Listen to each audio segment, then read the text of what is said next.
Welcome back, everyone. I'm Zell, and today we're looking at the Bestech Scimitar.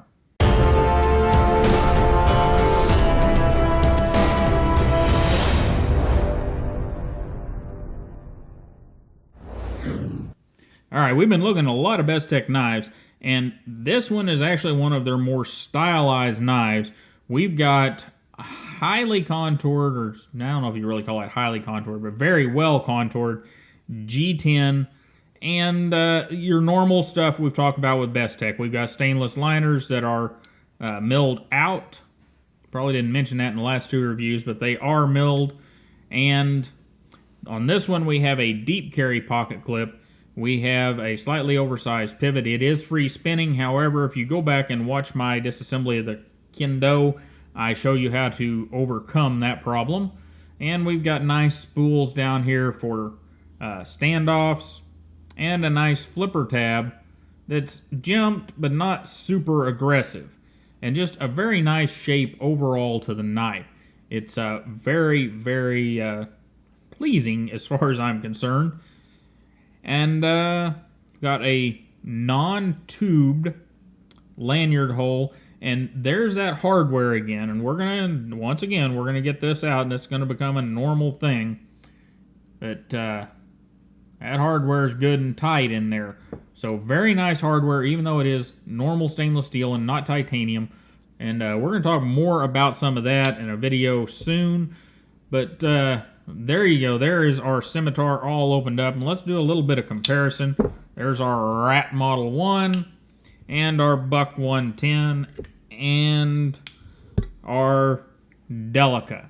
So once again, we are at that place where we've got your basic size EDC knife.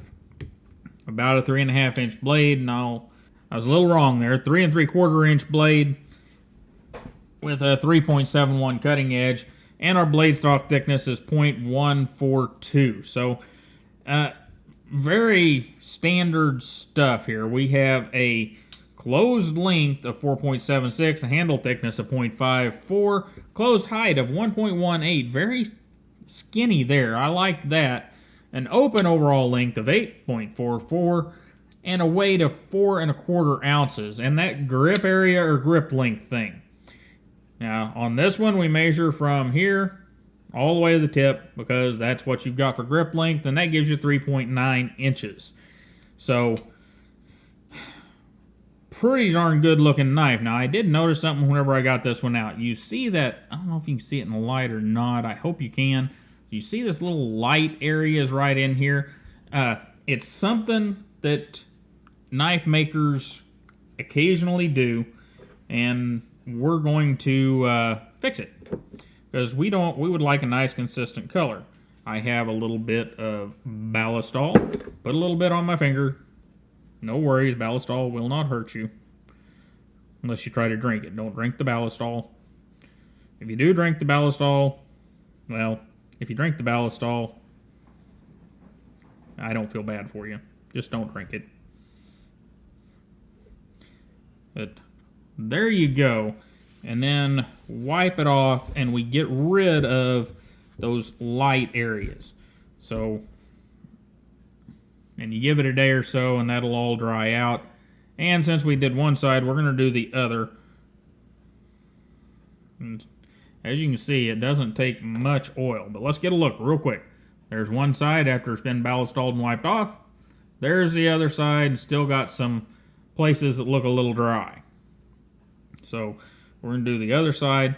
And you'll notice that some knives, like a wee G10 handled knife, if you buy one new, it generally comes to you in a little plastic sack inside its sleeve, and inside that little plastic sack, it's all oily, and you're like, ew, this is nasty. Well, it's oily for a reason, folks. If you want that G10 to look good and come out and show the colors it's supposed to, then they have oiled that guy down, and all you really need to do is just wipe it off, because within a few minutes, generally, the G10 will soak up that oil, and you are not going to get any on you. So now that we've done that, and we've had a little how-to, man, that thing looks even better now. Woo, I like it. And sometimes you may have to go back over and do that again. Normally, one little bit of oil is about all G10 needs, but yeah, you never know. All right, so let's talk about this blade. And what we have is a bit of a trailing point. We've got a nice soft fuller all the way down through there, and I say soft. It's got a little bit of an edge on either side, but it's a rounded bottom fuller. And we've got a bit of a swedge. Very well done blade. A little sharp there, but it doesn't seem to pick stuff up like the one on the Predator does. And a big, wide, flat grind. Very, very nice flat grind. And just a wee bit of that trailing point. And it is, it's just pretty darn well done. Made out of D2. And the only place, as usual, that they miss, let's see if we can get the light on that right, is right down here. They missed the plunge grind just a little bit with the sharpening choil. Another millimeter or two, they'd have had it. But, well, you know, looks like with all this CNC equipment, everybody could figure that out. But it happens. Now, let's go back to that handle for just a minute. I want to look at this contouring. We've got some contouring here. We got a little contouring there. Got some contouring back here.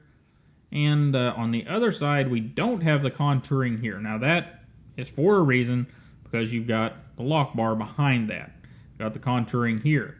So it's giving you a place for your index finger to fall in your right hand. Now, does that mean it can't be used left-handed? No, it can be used left-handed and it's just fine. But I just thought that the contouring here was very, very nice. And now, guys, let's go on to our pause and read card, and I'll be right back with you.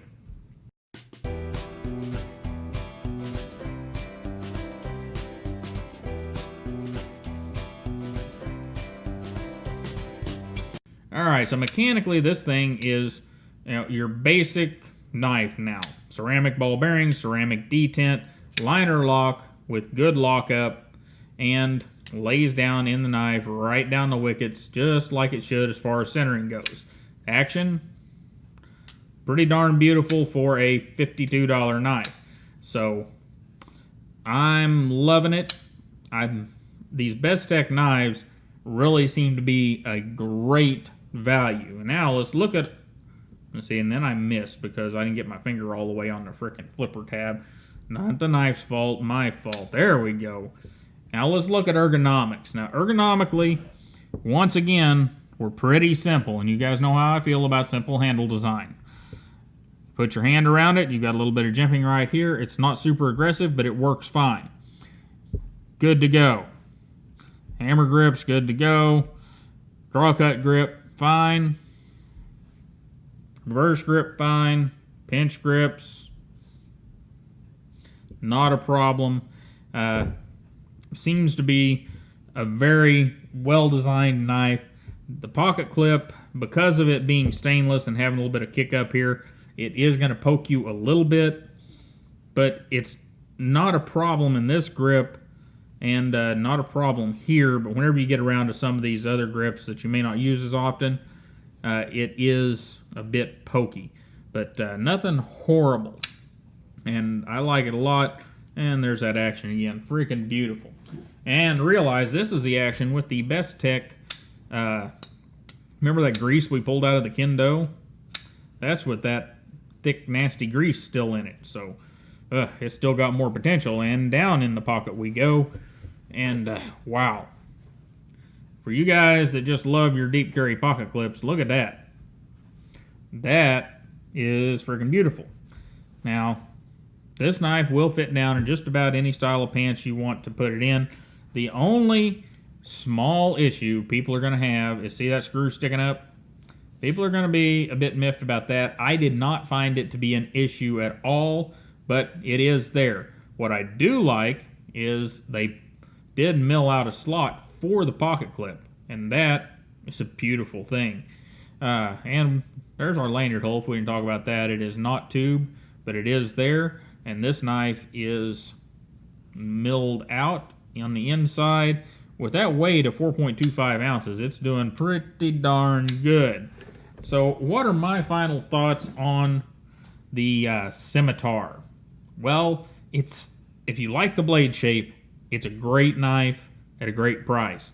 We really can't argue with the prices that Bestech's given us at around $50, $55, an MSRP of $65.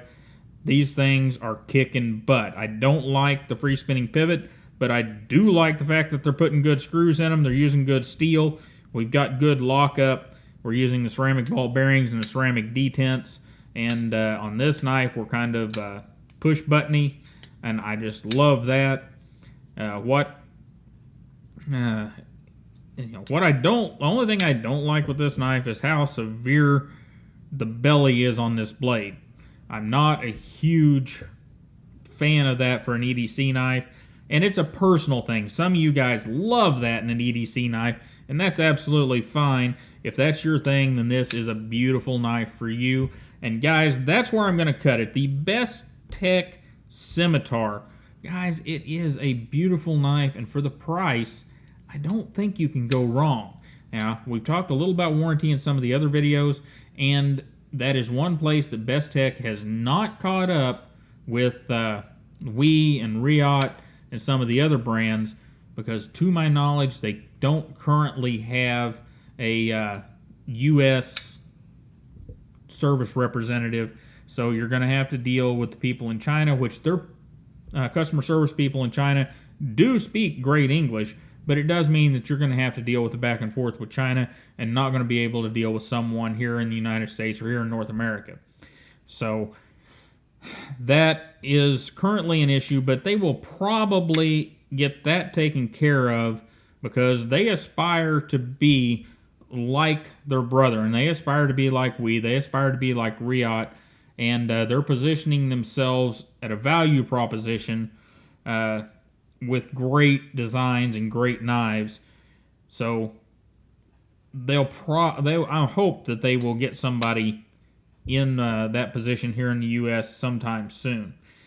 And you guys have a wonderful day. Thanks for stopping by and talking about the Bestech Scimitar with me. It's a rather beautiful knife coming in at a great price. And you guys have a wonderful day. Don't forget to like, share, and subscribe. And I will see you next time.